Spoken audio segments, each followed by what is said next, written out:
Last week, I was invited to Sonoma Raceway to drive and give my impressions on the new 2023 Honda Civic Type R.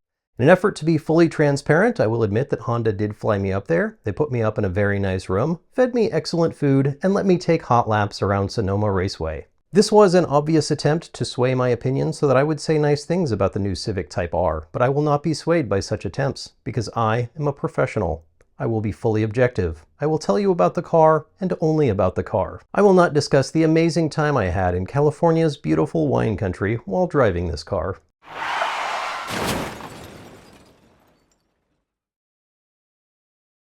The trip started off somewhat uncomfortably as I was stuck in the middle seat on a flight. This was my fault because I forgot to check in early for the flight, and so it will not be held against Honda or the Civic Type R. Nor should it be. That would be absurd. Totally unobjective and wildly unprofessional to associate the comfort of the trip with the quality of the vehicle in question. But I did have pretty good legroom, so that was nice.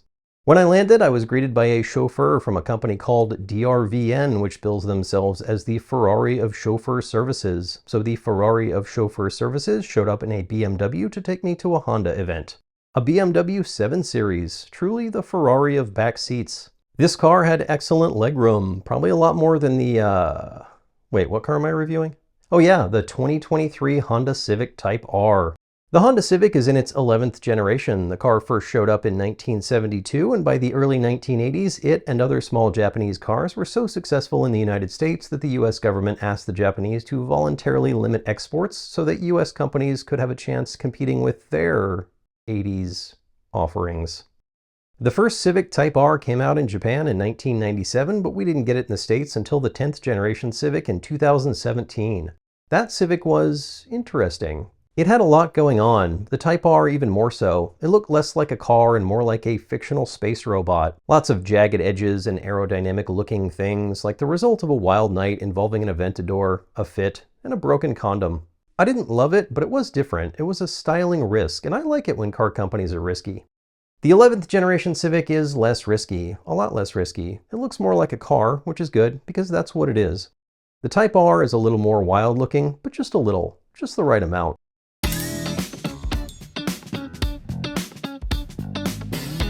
I got my first in-person look at the Type R when I arrived at the hotel, and by hotel I mean luxury resort. This place is nice. This will, of course, affect my review of the Type R in no way because I am an objective professional.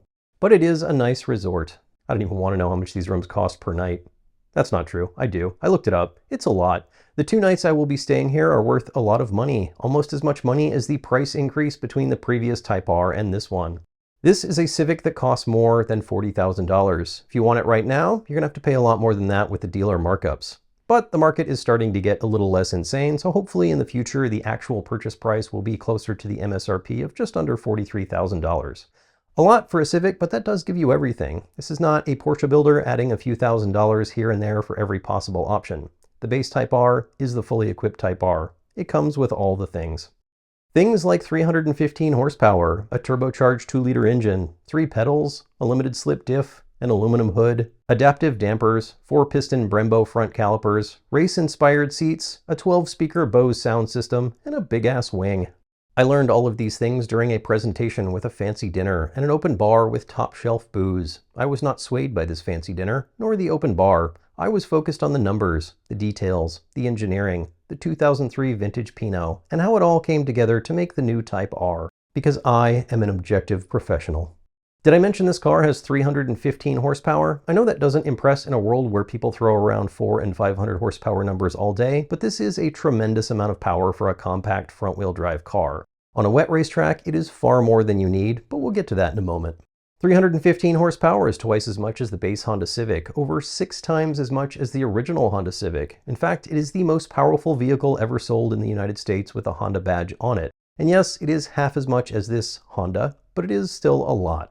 I looked all of this up while I was getting a burger at the fancy resort restaurant. I was told I could bill my food to the room and they would pay for it, but I want to remain objective, so I will pay with my money. Oh my God, $30 for a burger? Yeah, Honda's getting this one.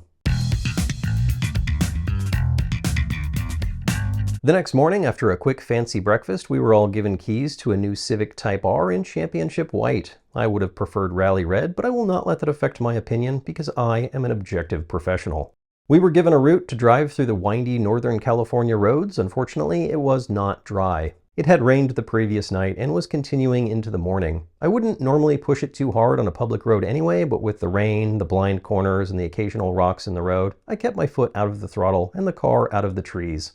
This did give me a good chance to drive the car the way it will be driven 95% of the time anyway. I started out in the comfort setting. This softens up the damping and relaxes the steering, throttle response, and a few other things. You can tell that the car is sprung pretty stiff, and this doesn't go away with the comfort setting. It should really be the slightly less jarring setting. There are other cars with a more comfortable comfort mode. It also has a fair bit of road noise. It's not an exceptionally quiet interior, but this is a Type R. You are not driving an Escalade. The R does not stand for relaxation. It stands for racing, I think. I didn't actually look this up, but it must stand for racing. What else could it stand for? I suppose I could Google it, but I am not a researcher. I am an objective, professional driver. There is also the Sport setting and the Plus R setting. Both of these settings make everything a little more alive. You can also individually change each one of these settings, so if you want a softer steering with a more crisp throttle, you can do that. This is awesome, and every car should have this. The seats on this car are excellent for spirited driving. They hold you in place nicely without giving you a core workout in the corners. On longer, slower drives, they are mostly comfortable. I didn't love the shoulder bolsters. They pushed my shoulders forward a bit more than I would have liked. This is going to be different for everyone, and I didn't hear anyone else complaining about it, so your mileage may vary. The interior is very red. The dash is mostly the same as the plebeian Civics with an added serial number for your specific Type R. It's a nice interior, relatively simple, but with actual buttons and switches where you need them.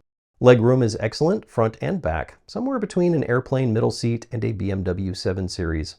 Being a hatchback, it has a lot of useful space in the back for whatever activities it is that you young people do in your cars these days.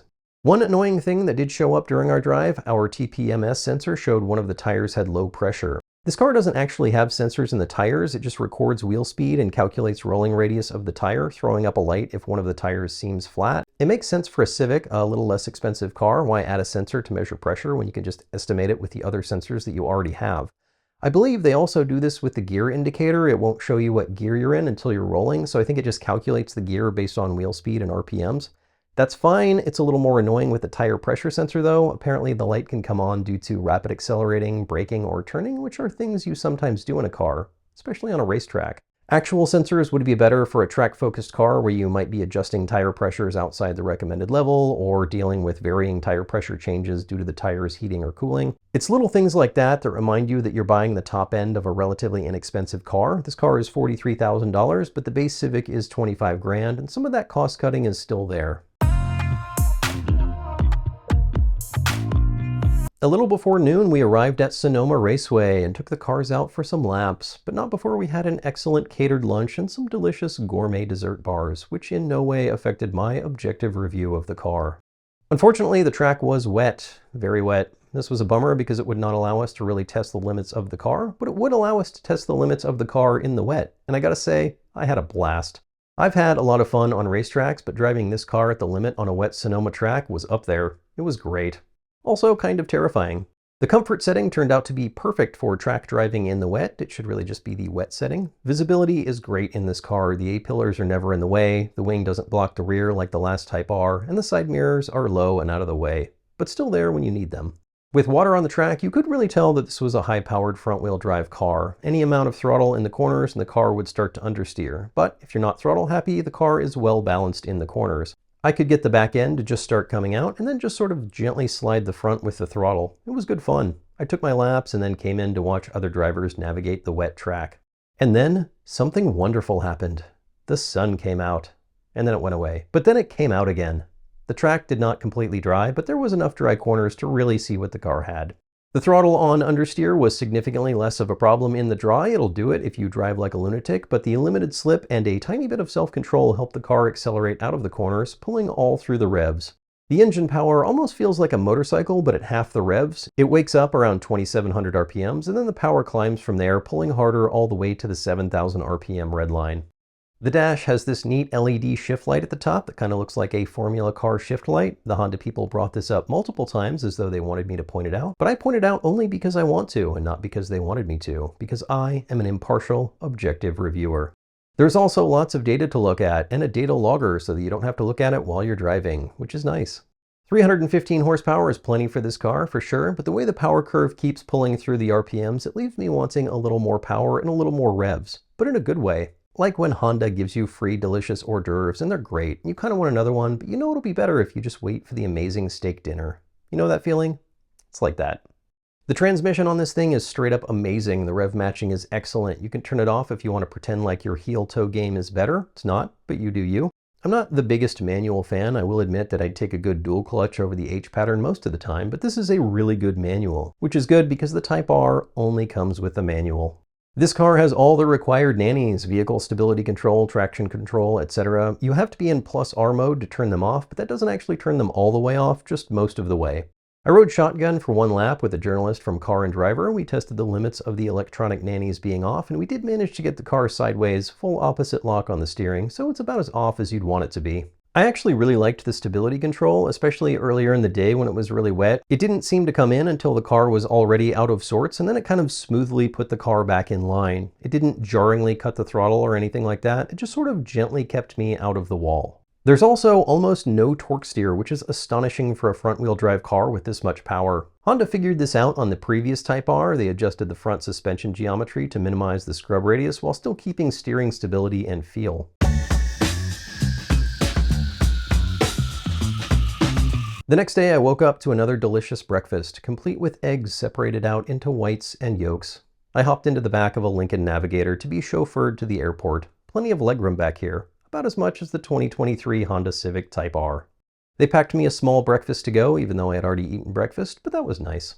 As I left, I thought about how I had really enjoyed the stay, the resort accommodations, the chauffeur service, the excellent meals, all of these wonderful things that in no way affected my opinion of the, Wait, what car was I reviewing? Oh yeah, the 2023 Honda Civic Type R. Excellent car, this car. Super fun to drive in the wet, really impressive handling in the damp, and great cornering and power delivery in the few corners that got dry later in the day. Also practical and comfortable for the things you will be doing in it 95% of the time. Should you buy this car over the Golf R or the GR Corolla? Given the choice, I would, but that's partly because I've always liked Honda. If you want all-wheel drive, you're probably going to want one of the other ones. If you prefer German cars, go with the Golf R.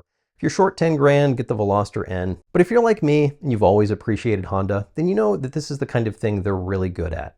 Fast, fun, practical, well-engineered, and a little bit better than the last one in every way.